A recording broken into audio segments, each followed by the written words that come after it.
नमस्कार. मी कीर्ती वाघमारे. गेली 5 महिने झालं मी रियांश कंपनीमध्ये काम करत आहे. तर 4 महिन्यापूर्वी आपण ऑक्टोबर महिन्यामध्ये ह्या बाळाला अमृत ज्यूस दिले होते. तर ते देण्याच्या आधी तिला काय आजार होता आणि कशा प्रकारे अमृत ज्यूसची तिला मदत झाली हे आपण त्यांच्या मम्मीलाच विचारूया.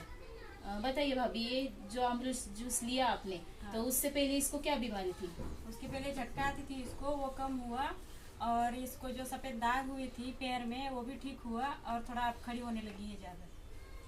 बघा, जी मुलीला 2 ते 3 महिन्याच्या असल्यापासून फिट येत होती, जी फिट आली तर तिचे आई वडील तिला लांब बाहेर घेऊन जायचे. तर आता तिला फिट आली, एकदाच आली, त्याच्यानंतर परत फिट आलेली नाही. दिवाळीमध्ये तिला फिट आली शेवटची, त्याच्यावर आज किती दिवस झाले तिला फिट आलेली नाहीये. परत तिच्या पूर्ण अंगावरती असे पांढरे चट्टे होते, जे बाळांना, लहान मुलांना ॲनिमिया हा प्रकार असतो, तो ॲनिमियाचा प्रकार तिचा क्लिअर केलाय. त्यांनी महाराष्ट्रामध्ये भरपूर दवाखाने केले, पण आजपर्यंत कुठल्याही गोष्टीमुळे तिला रिझल्ट लागला नव्हता. आता ही मुलगी स्वतःच्या पायावर उभं राहण्याचा प्रयत्न करते. ती फक्त रांगत होती, ती आता प्रयत्न करते. तिचा पाय सरळ झालाय, तिचे डोळ्यामध्ये तिरळेपणा होता, तो तिरळेपणा पण कमी झालाय आणि ती आता चालण्याचा प्रयत्न करत आहे.